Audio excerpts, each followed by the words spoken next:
Oh, hey, Chris. How was the colonoscopy? Oh, brutal, man. I don't know, something snapped off and it's just hurting. Yikes. Sorry about that. Hey, you know how some dogs sort of look like their owners? What if case makers shared the same traits as their cases? That's ridiculous. No, it kind of works, right? I mean, because like the Pure Base 600 is cool, right? And you're arguably cool, right? The case is super quiet, and you've always been on the soft-spoken side. Yeah. See, it's totally true. Actually, there's one more thing we have in common. What's that? Well, after the colonoscopy, I think I also support a 360mm radiator. Does that like include push-pull or... The Pure Base 600 from Be Quiet offers a tempered glass side panel, sound damping material, and a highly versatile design. Ships with a pair of powerful Pure Wings 2 fans and intentional support for 360 radiators. Click the link in the description for more info. What's cracking, people? Welcome back to the channel. Hope you're all doing well. Today we are building a full-blown system from the ground up. The objective of this build is going to be so that theoretically those of you who might be building a system of your own at home can assemble it almost in real time as you watch me build mine. And so this is really just to help those of you who are maybe new to PC building, if it's your first time, or if you just need a refresher on how to assemble this stuff. So hopefully that makes sense, and it's going to be a lengthier video because of that. It's just more of a casual and relaxed environment to teach users or new users how to build a PC. I will say that even if you're not building a Ryzen system, so I'm building an AMD Ryzen PC, even if you're building an Intel-based computer, you can still apply 95% of what I'm going to be doing today to your system. It doesn't really matter. The only real differences are the CPU installation, which is a breeze on either platform, and CPU cooler installation, which in itself can vary greatly even on the same platform depending on which manufacturer of cooler you're going with. So that being said, ladies and gentlemen, am I just building this computer just for you guys? No, of course not. This is actually going to be my cousin's gaming PC that I helped him assemble, or that I helped him pick out the parts for. I actually did a video, you can go ahead and check that out, where I sort of make a parts list, and that parts list looks drastically different from the hardware you see before me, because I went back to the drawing board several times and was like, no, that doesn't make sense. That's stupid. So I've swapped it out from, it was originally going to be an Intel system, and now it's AMD Ryzen. What do you know? It just seemed to make more sense with his budget and stuff. For those of you curious, the build we're looking at today is around $1,200 MSRP, you know, give or take $100 or so, depending on the prices, how they fluctuate all the time and stuff. But let's go ahead and go over the parts, shall we? One by one. I'm going to do it really quick because we've got a lot of building to do right afterwards. So first off, our CPU of the hour is the Ryzen 5 1600. It's a 6-core, 12-thread part. It boosts up to 3.6 gigahertz. I am going to try to push that a bit further with a manual overclock for Brandon. He's not into overclocking. He's not too familiar with it, so I'm going to try to squeeze the most performance out of it as I can with the help of this cooler. Now, this was originally the cooler that Brandon bought and paid for is this one right here. This is the Cryorig H7, a really great price-to-performance cooler. However, I forgot to tell Brandon to also pick up or order an AM4 bracket to go along with it, because it doesn't come with one, so it's not supported with Ryzen natively out of the box. So it's going to take probably a few weeks for that bracket to get here. So in the meantime, we're using this Noctua NH U12S. Fantastic cooler. Brandon can decide if he wants to keep this one or swap it out for the H7 once the bracket arrives and that sort of thing. So that takes care of that. We've also got a B350 Tomahawk motherboard from MSI. This is a fantastic little budget board. I believe that this is one of the ones that has a PLX chip, so it supports Crossfire and all that jazz. It's really nice, sort of a black and red color scheme. Actually, the red is very subtle on the VRM heatsinks. Probably shouldn't clash with anything else in the rig, but fantastic little board here that is going to be paired with the GTX 1070 Superclock Edition from good old EVGA. This is still, I think, one of the more affordable 1070s that you can find on the market. However, it's a blazing fast card, and it's certainly going to kick ass and raid some frames for today's system. The memory kit, I almost forgot about that down there. It's a the 16 gigabyte kit. Where'd you get that 18 gigabyte kit from? 16 gig kit of G.Skill Ripjaws 5 DDR4 at 3000 megahertz. I am also going to try to overclock that to 3200, as that does help Ryzen in gaming performance some. Hopefully the B350 Tomahawk here is able to handle that. Our storage configuration consists of 2 drives, the first of which being a 250 gig WD Blue. That's actually an SSD, not a mechanical hard drive like you might have thought at first. Yeah, WD makes freaking SSDs now, and they actually call them the same name as their mechanical drives, which is super confusing. But nonetheless, this should be a pretty sweet SSD. I've never used it before personally or tested it, so hopefully it works and it's fast enough. And we've got a 1 terabyte WD Black mechanical hard drive for his for all the games and stuff. Obviously, the heavy storage needs media, that sort of thing. I should mention that we are installing Windows 10 64-bit on that SSD as well. We've got the Seasonic G-Series 650 watt power supply. This is a modular unit and 80 plus gold certified, yo. So incredibly power efficient. And it's also, what was I going to say? It's a Seasonic. Seasonic is a great power supply brand. They are very reputable. So hopefully this one will handle this this particular system just fine.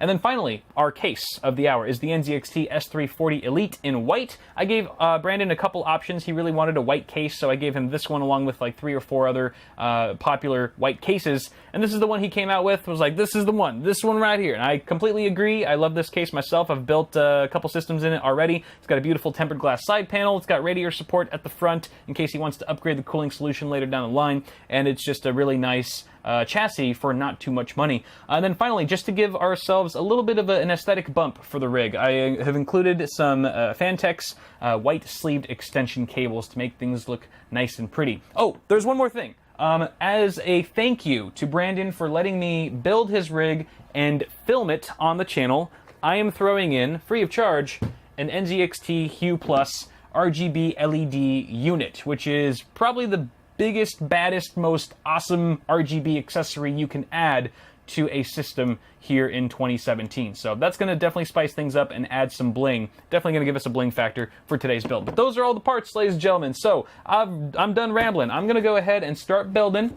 So if you guys, those of you who are building your own systems at home right now, what I'm going to suggest is that you grab your CPU, aka your desktop processor, and your main board or your motherboard, because that's generally where I like to start in a given build. So let's start there. All right, y'all. So you can see that I've taken the CPU somewhat out of its packaging. You want to make sure not to touch it unless you absolutely have to. So it's still sort of in a little box for now. But I've also removed the motherboard from its anti-static sleeve.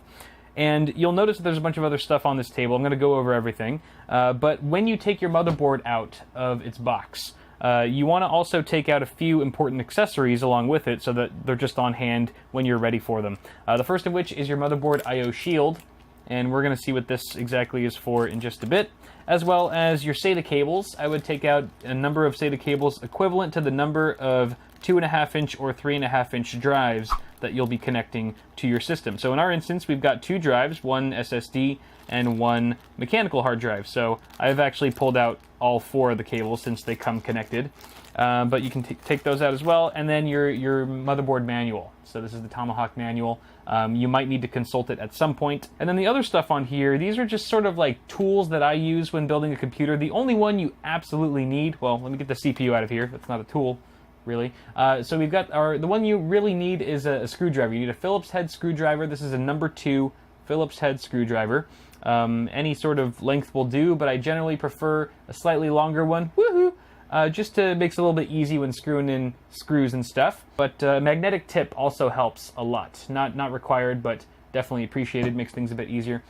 And then we've also got some cable management accessories here. So zip ties. Generally, there's at least one or 2 components in your build that will come with zip ties, but they're usually very few of them, and they're not like the right length, or they're too cheap and stuff like that. So I have my own on hand. Again, this is not necessary, just kind of creates a cleaner build for the cable management part. And then I've got some Velcro ties in case I need them. And then, of course, some wire cutters to cut the zip ties and stuff. A pair of scissors also works just as fine. Don't use a knife, that could be dangerous. So those are the things that we are going to be using for this build. And on that note, we can actually install our CPU. All right, so here's a close-up look at our CPU socket. And this is basically where the CPU gets physically mounted or inserted on the motherboard.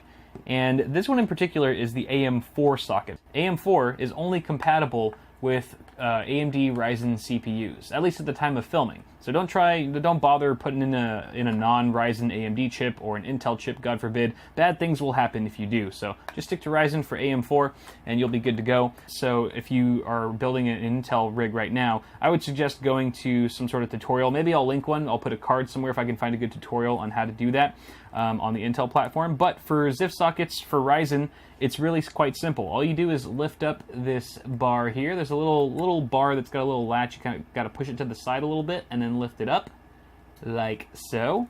And then get your CPU out. I will remind you guys not to leave any fingerprints on your CPU, particularly on the top. You don't want to touch this top heat spreader here. That's a no-no. You want to grab it from the sides. So here's the CPU, all right? You can grab the edges. Edges are fine. Also, do not touch the golden contacts, the golden pins, I should say, on the bottom.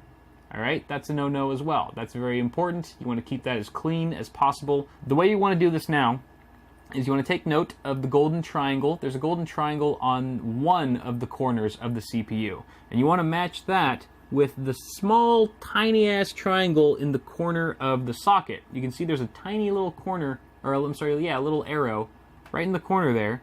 That's going to match up with the gold arrow on your CPU.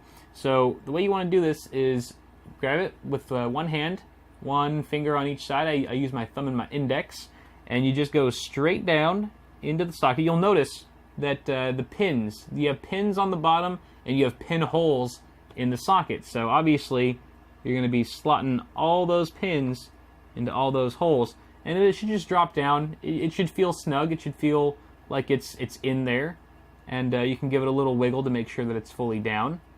Looks good. And then you take the lever and you just push it back to where it was. There will be a little bit of pressure. Don't let it scare you though.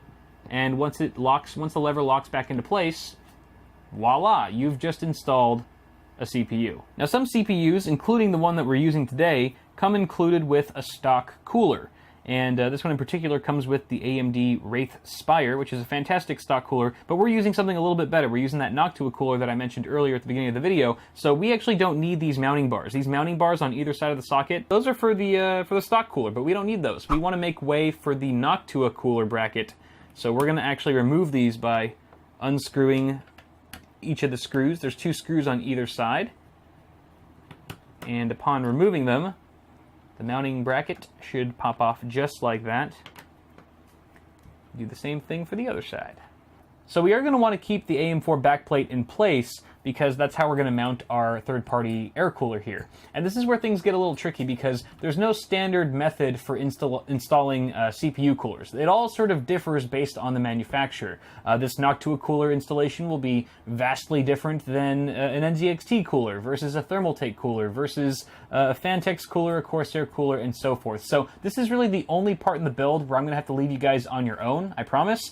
So at this point, I want you to consult the manual that came with your air cooler or liquid cooler and follow it to a T. Follow the instructions there and you should be good to go. Make sure that you're also following the instructions in that manual that pertain to your particular socket. So again, we're running a AM4 right here. If you're using LGA 1155 with Intel or LGA 2011, then you want to make sure that you're reading the right instructions for that socket. But before I let you go and off to your own installation with the cooler, I will teach you how to apply thermal paste. And it's fairly simple. Thermal paste is basically a thermal interface material that basically is a heat conductor between the heat spreader of the CPU and the base plate of your cooler. It basically allows for heat transfer between your CPU and the cooler so that you get better absorption, better dissipation, and superior thermals. If you don't use thermal paste, you're going to have a bad day. You always, always, always want to use a proper application of thermal paste. So what you want to do, I have a little plunger here. Yours probably looks a little similar.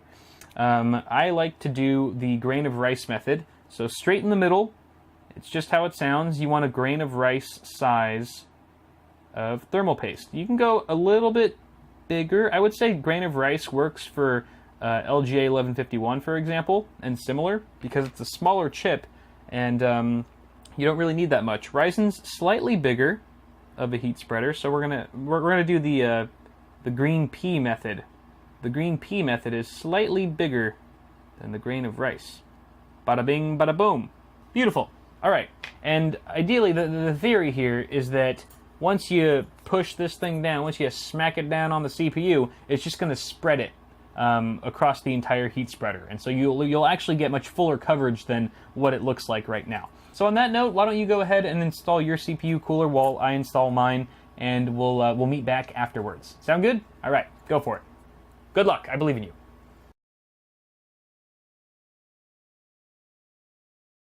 All right, moving on to the memory. So installing the memory is one of the easier parts about building a PC, but there are a couple things to be aware of. The first of which is that you have these 4 DIMM slots. At least on this motherboard, there are 4 DIMM slots that you would actually populate, and they can actually be covered or blocked if you have too big of an air CPU cooler.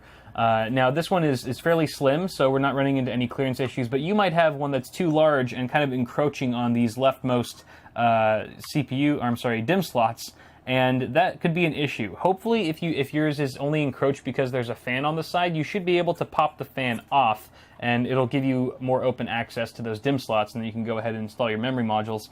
But if you are just running into some issues and there's no way around it, it's possible that you've just got some incompatible RAM that is just too tall. The heat spreaders on the RAM, which is the black enclosure that you see here, for example, is just too tall for the model of CPU cooler that you've purchased. You might want to look into that online, do some research to make sure that it is incompatible before you send things back and stuff, but that can occur from time to time. Assuming though that you don't have any clearance issues and that you have a free access to all these DIMM slots, you want to consult your motherboard manual to find out which of these slots should be populated with your modules, because it does matter. It does matter. No matter if you have 1 stick or 4 sticks or 8 sticks, you want to make sure that you're putting them in the right slots. And the only way to find that out is through the manual. So once you've done that, I've already found out that my 2 sticks that I have here should be going in the 2nd and the 4th slot. So I've got that all figured out. So the next thing I want to do to actually install these suckers is I want to pull down these side latches. There's side latches on, in this instance, there's side latches on both sides of each DIMM slot. Some motherboards only have a fold down latch on one side and the other one is fixed. So if that applies to you, don't try to force one of the sides down. It's probably just not meant to move. But in this case, both of them fold down on either side. Now before you install these suckers, you want to make note of the little notch that's the bottom of the module. You can see it right there. It's off-center, which means that these are keyed PCBs, which means they can only go in a certain way. So you want to match that notch up with the notch that's in the DIMM slot itself, just to ensure that you're plugging it in the right way. Otherwise, you could damage the module. So once you've got that figured out, go ahead and line it up, and applying equal pressure on both sides of the stick, you want to apply force downward until both of those side latches that you popped down earlier snap back into place. So we just did the first one. Let's do it again for this guy. Even pressure downward, and voila. You can see that the latches, all 4 of the latches, are completely upright where they were before. So memory installation complete. Very straightforward and simple. Let's move on to the next step. All right, we've got our case now. So go ahead and get your case out of the box. Be careful with it, especially if you've got something like a tempered glass side panel. It can be very fragile. And what we need to do is sort of prep our case so that we can fit our now prepped motherboard snugly inside of it. So I'm going to go ahead and take off this side panel. Now, if you guys have a more conventional side panel that's not tempered glass, you probably don't have these 4 thumb screws directly on the side. You probably have 2 thumb screws on the back or something similar, depending on the case. So go ahead and remove the side panel carefully. Be especially careful. I mean, whether or not you have tempered glass, you should still be careful if you have like an acrylic side panel window or something like that, because they can scratch very easily. I would advise leaving the plastic wrap on the side panel window until you're absolutely done, 100% complete with the build. I know it's tempting. I know it's tempting to peel it off the second you see it and go, ooh, ah. But trust me, you'll thank me later. It's not worth it. Now I'm also going to remove the back side panel, and you guys should too, just in case you find any accessories back there. A lot of times case vendors like to put the accessories inside of the case. They like to hide them either in the drive cage or in the power supply shroud somewhere. So go ahead and take your accessories out. You will be needing them very soon. In fact, right now. Let's go ahead and put the case on its side so that the main side is facing up and the back side is facing down. Boom. And here's where you want to bust out your motherboard I/O shield that I told you to remove from your motherboard box earlier. Take it out of the plastic wrapping. Like so. It's like an ASMR video now. And you want to make sure that you line this up properly. Generally, the shiny side, if there's a shiny side, is going to face inside, inward of your case. And the really nice outside, or the really nice part is going to be outside, obviously, because you can see it. And the way this goes, so you already know it's going to go either this way or this way, right? With the shiny side inside. Now it's just a matter of which way does that go. You can just line it up with your motherboard, or I can just tell you a rule of thumb, where you see the little circles, all the little audio circles, that's going to go on the bottom, towards the bottom of the case. That's pretty much the best way to tell. And then just go ahead and pop it in. This can be a little tricky. It's hard to know once you pop this in, and it's sort of, you have to kind of do it by feel and by sound. So you hear that? That was part of it popping in. And you want to just double check. You have to look really closely to make sure that the entire perimeter of your I/O shield is flush. So you just want to double check, push it firmly around the edges, make sure it's all good in there. All right, now before you get too excited and go about installing your motherboard, there's a couple things to mention here.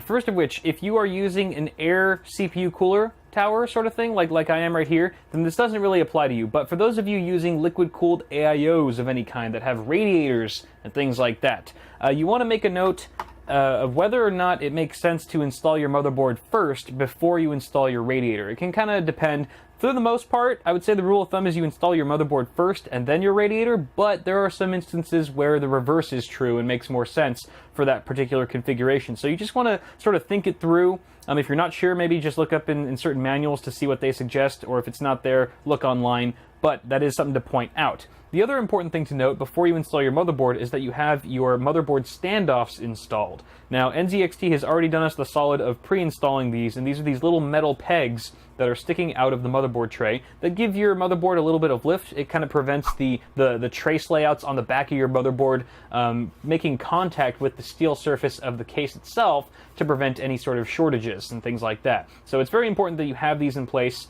Again, NZXT's already put them here, and if you're lucky, you'll actually get one in the middle, a peg in the middle that's it's got a little bit of a tit on it, a little bit of a lift off. It's a little bit taller than the other ones. It looks a little different than the other guys, and that's just so that you can have something to latch onto. There's obviously a hole in the middle of your motherboard that will latch onto that middle peg when you're putting it into place, and then just sort of lock it and freeze it so that it's easier to work with and more stable. It's not moving around and stuff. It's really nice to have one of those, but if you don't, no worries, you can still get by.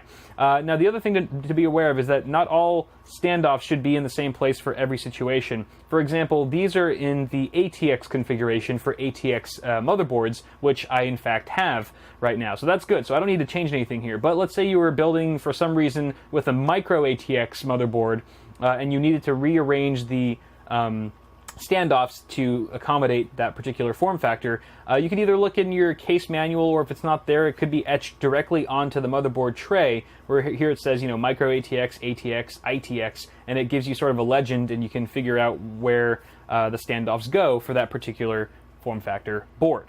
Now then, we can go ahead and mount our motherboard now that that's all out of the way, and I like to grab the motherboard by either side. I really try my best not to grab it by the CPU cooler. It's a bad habit of mine, I know, I need to stop. And then I just sort of just push it in there, just gently. I like to look at the back of the motherboard, or behind the case, so I can align the I/O, the rear I/O, with the I/O shield. And then if all goes well, the middle peg, the lifted peg, will latch on, and voila. The motherboard's not installed yet. Don't put the case upright. It'll just probably fall out and something will break.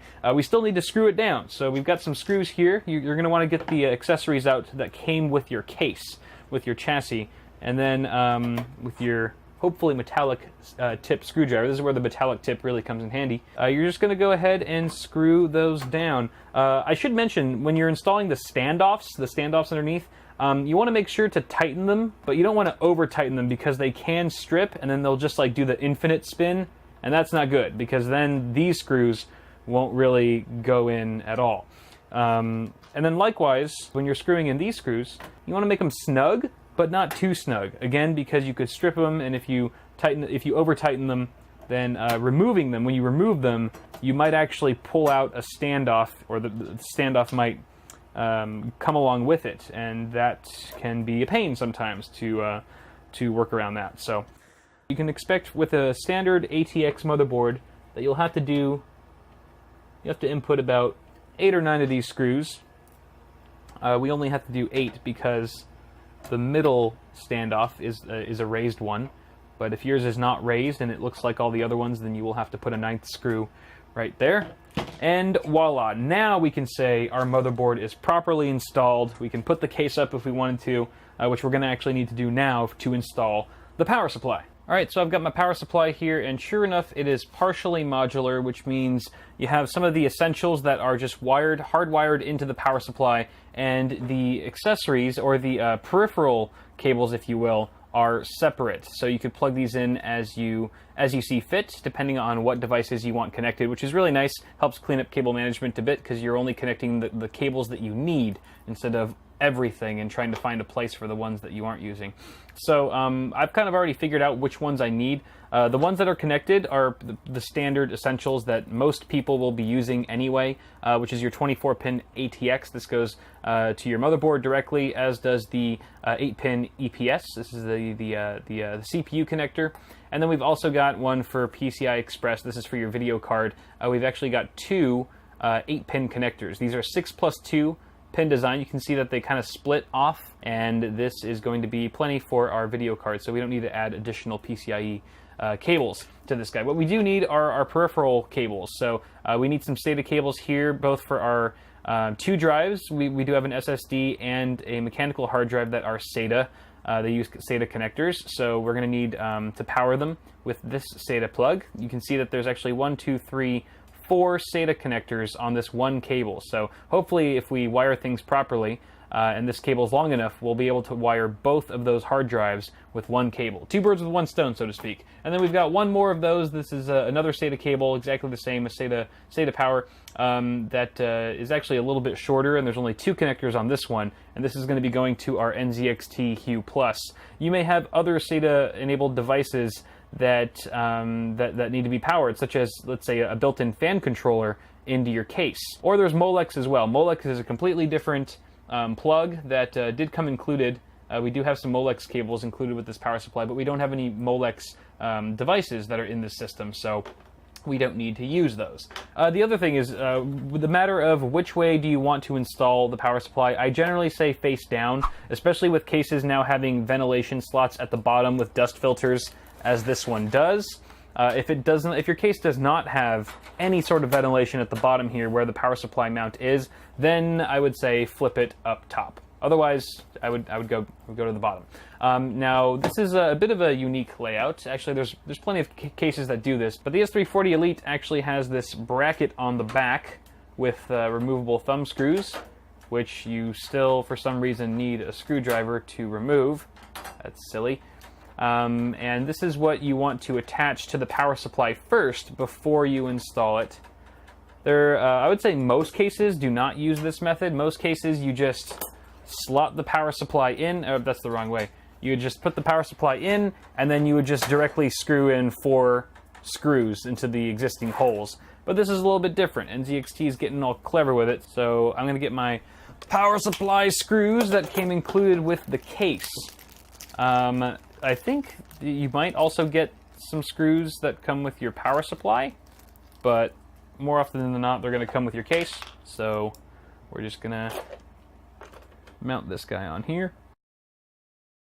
Alrighty. Okay, now then, before we install the power supply, I'm going to connect all the cables that I need right now, because it's a lot easier that way to connect them outside of the case than it is to try to finagle them inside once the power supply is already installed. First SATA cable, and you want to make sure that you're plugging it in. It's all labeled, so it says PCIe, that's for our graphics cards, the CPU, obviously, and then peripheral IDE/SATA, which is what we want. That's the one we want right there. So you can just pop that sucker in and do the same thing for our other one. Boom. Okie dokie. So then now, what I like to do is sort of group the cables together and push them through the backside of the power supply mounting area and just slide it in like that and screw her down. Now some cases will have you mount the power supply from behind the motherboard tray this way. I'll just have you slot it in from this side as opposed to behind the case. But every case is a little bit different, so again, check your motherboard, or I'm sorry, your case manual for details. Alright, that looks good for now. We're going to leave the power supply cables as is for now. We're going to move on to something else. Let's do the front panel connectors. Oh, how exciting. So here's a look behind your motherboard tray, and for starters you can see our power supply that we literally just installed with all the cables coming from it.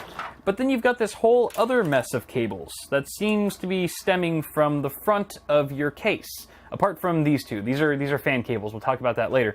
And these are your front panel connectors coming from the front. Everything that's at the front of your case, including the power button, reset button, power and hard drive LEDs, USB ports, audio jacks, etc., that all needs to get wired to your motherboard one way or another, and that's what these cables are for. So each one represents a different thing. You've got your USB 3.0, which is the big blue one, USB 2.0, which is labeled, and these really tiny ones. These are really tiny ones and make up your hard drive and power LEDs, your reset button, power button, etc. And then you've got special things that pertain to only some cases, like your HDMI port here, if you're into VR, and an HD audio for your 3.5 millimeter headphone and microphone jacks. So yeah, we've got these to plug in. We're gonna have to flip the case around so that we can start wiring these guys correctly to their appropriate headers.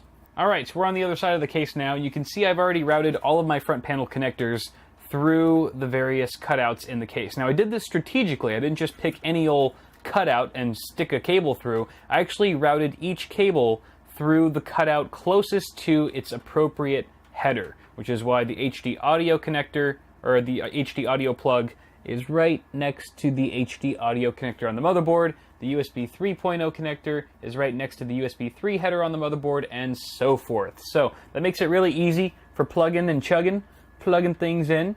I'm just going to go ahead and start with the USB 3.0. Now the USB 3.0, in fact, all of these except for the really tiny cables, the really tiny connectors, are keyed. So you want to make sure that you're plugging it in the right way, or you're going to have a bad day and break some pins. I have broken many a USB 3.0 pin before, so I am a little nervous right now.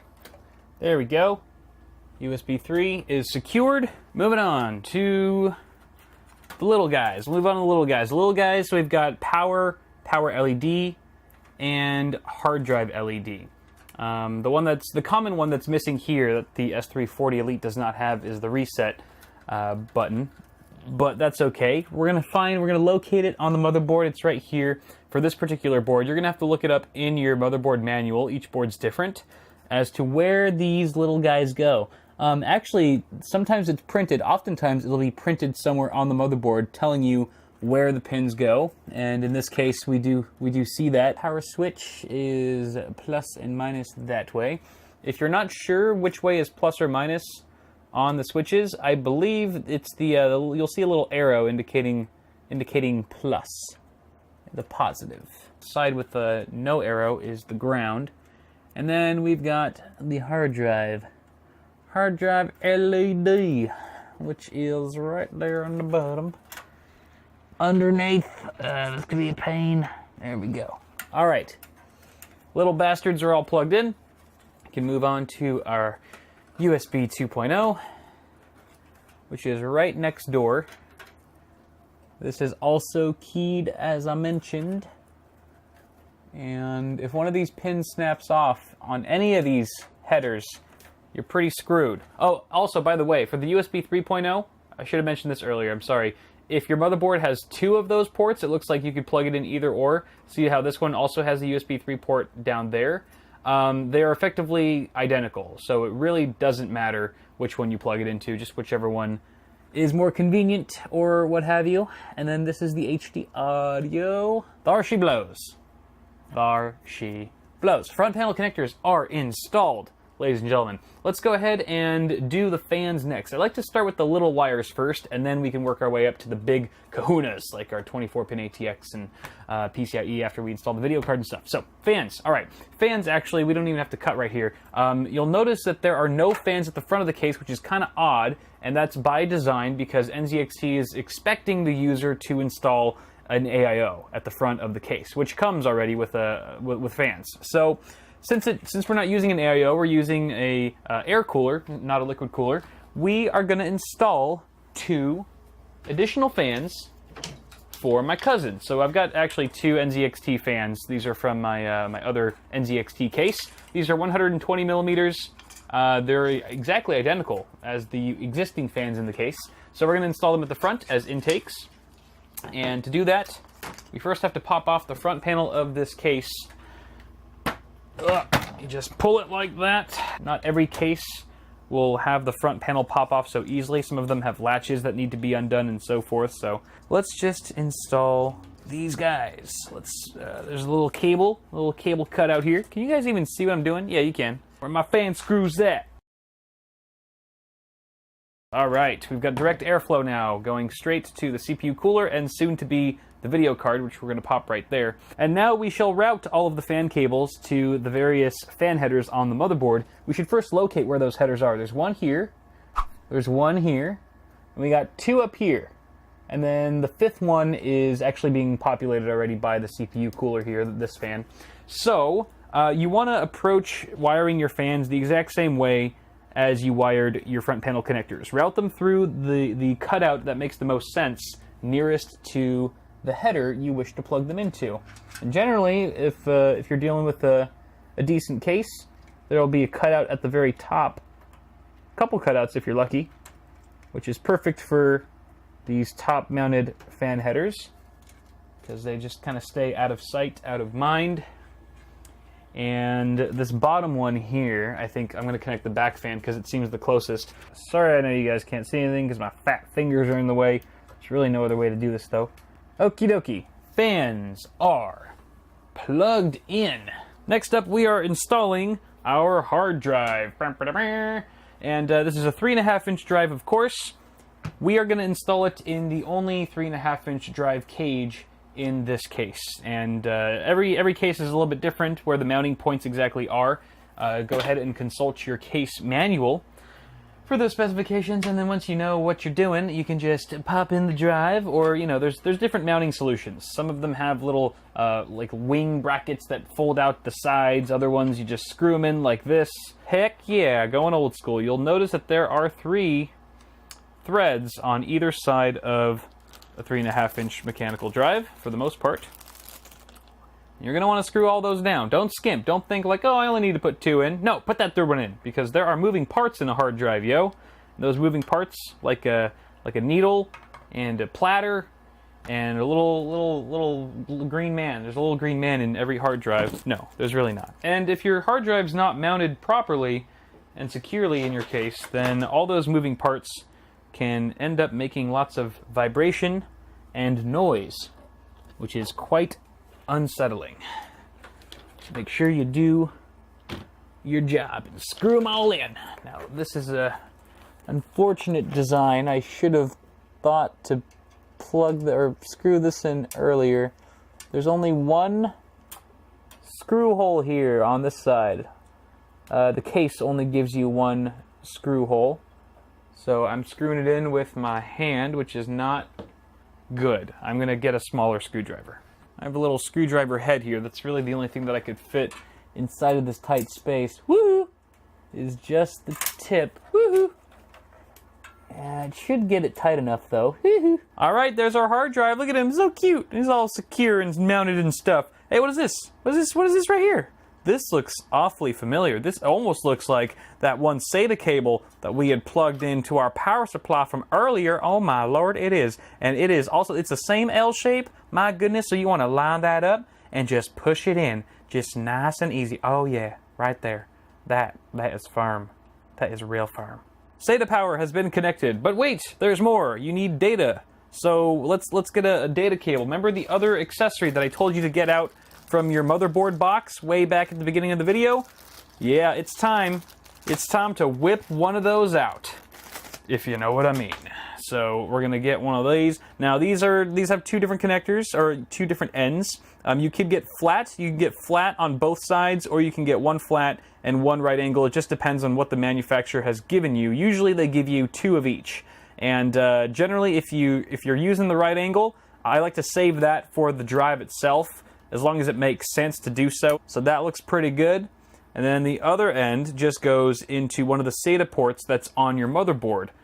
I'll cut to a B-roll shot of that. Now, a couple quick things to note about the SATA data cable before we move on. First of which is that you will hear an audible click once you've inserted it far enough into the port, letting you know that you've established a secure connection. You can even tug on it, it won't budge unless you push down on the metal latch. Only then will it release. The other thing is, how do you know which of these ports to plug into? I mean, they all look the same, but if you consult your motherboard manual, it will tell you which of these ports are wired to the native chipset on board, this one being B350, and which ports are wired or controlled by a third-party add-on controller. Add-on controller is good to have, but it shouldn't be your first choice. You should always opt for the native chipset on your motherboard. In this case, all four of these ports are natively controlled by B350, so it doesn't really matter which ones we go with. But if you were to connect, let's say, an SSD, in particular, it doesn't really matter for hard drives too much, but I'd still recommend native chipset anyway. If for sure an SSD, you want to be sure that it's plugged into ports controlled by the native chipset. Otherwise, you could incur a bit of a slowdown in certain situations. So, just to be safe, native chipset, check the motherboard manual. Good. Okay, you know what? While we're here, why don't we just stick in another one, so she said, for our SSD that we're about to install, yo. Sounds pretty good to me. Alright, I don't like the way that looks. I'm gonna do it flat, like the other one. It will be creeping up behind him. Alright, there we go. Beautiful. Okay, now we gotta install our SSD. Alright, so as I've been saying throughout this video, every case is a little bit different, and that means you don't know. I don't know where you're gonna be mounting your SSD to. I don't know if it's gonna be above a power supply shroud like this one, if it's gonna be behind the motherboard tray, maybe in a drive cage somewhere at the front. You just don't know with SSDs these days. They're just so darn small they can fit pretty much anywhere. So case manufacturers have come up with so many clever options for mounting them in different places. But consult, once again, your case manual to find out where you should place your SSD. Oftentimes they give you more than one choice as to where you want to mount it. I would mount it in the best place. That would be my recommendation. And there are 4 threads at the bottom of every SSD. There's also threads on either side of the SSD, so depending on the case maker, that will determine where you're screwing things in. In this case, obviously, we're doing it from the bottom. I like it better on bottom, personally. Oh, by the way, I took the sticker off the SSD already because it was hideous. Oh, you know what? This is an important lesson. Before you mount your SSD, you might want to think about plugging it in first with your SATA and data cables, if it makes sense. Again, use it as a case-by-case sort of suggestion, but in this particular situation, it does make sense to connect the cables first before mounting it down, because the port is hard to get to once the drive is mounted flat against the chassis. So I've got one cable for you here. There's the data. And now we give it power. When I say power, that you're supposed to come out when I say power. You ruined it. So let's go ahead and mount this just the same as we did with our hard drive. You might need to bend the cables a bit Need to flex them a bit just to get them to play nicely sometimes. Look at my forearm. Ugh, working that out. Yeah, I've been screwing a lot lately. I don't even mean that in like a dirty way. I've been using the screwdrivers very frequently. Let's see. Why don't we mount the Hue Plus over here? You know, oh shit. I should have mounted the Hue Plus here because it's a little bit bigger. I don't want a big fat thing in the middle. I'm gonna swap it.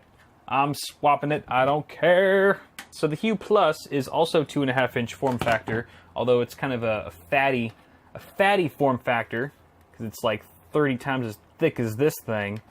Get down onto the power supply shroud. Thumb screw, thumb screw, thumb screw. So this is the Hue Plus. This is the brain, if you will, that controls all the various effects and colors, blah blah blah blah.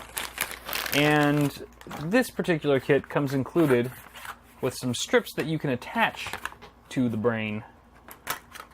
LED strips, that is. Voila! So I realize that this part of the build doesn't apply to most of you because most of you aren't building with the Hue Plus. However, you can check out my video on the Hue Plus if you want more info on it. For now, I'm just going to go ahead and take care of this, but we're going to skip it for the purpose of this video and move on to the next part. Alright guys, now we're plugging in our meaty connectors.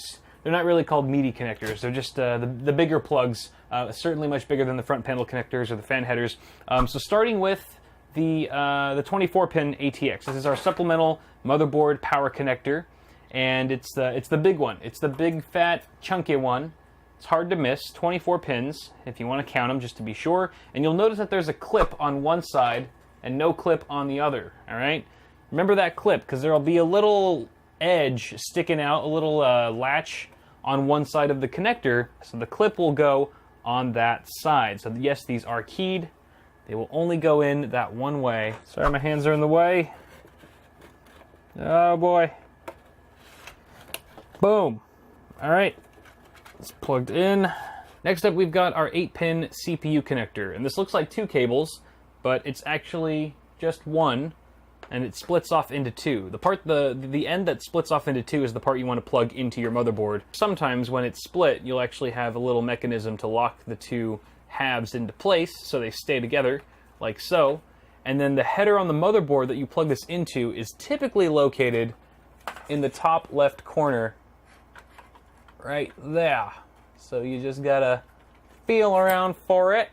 This port here can be a pain, especially if you don't have much room. And hopefully I remember to put an annotation when I was talking about installing water cooling radiators that sometimes it's best to install your power supply first, and then your motherboard, and then plug in this gosh darn cable before you install your radiator, because sometimes the radiator, if you're mounting it at the top of the case, can easily block your 8-pin cable. That's good though. There's a cutout at the top of the case, fortunately. Thank you, NZXT, for that.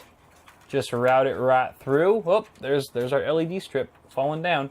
And then bam! Next up, we've got our PCIe extensions for our graphics card, but we don't have a graphics card installed yet, so we should do that first. All right, and moving on to our last component for today, which is the graphics card. Woo! We made it. Very exciting stuff, and this is a really straightforward installation. The first thing you want to do is consult your motherboard manual and find out which of these PCIe by 16 slots you should be populating. Typically, it's the top slot, but you want to check the manual just to be safe. And what you want to do first is lower the latch that's at the end of the slot you wish to populate. And then once you do that, that actually kind of opens it up for access. And then you need to remove some expansion slots. And the number of expansion slots you need to remove depends on how wide your card slot width is. So this is a 2-slot card. You can see it's got 2 rows, 2 of these little rows here. You can look up the specs, the official specs on the manufacturer's website just to be safe.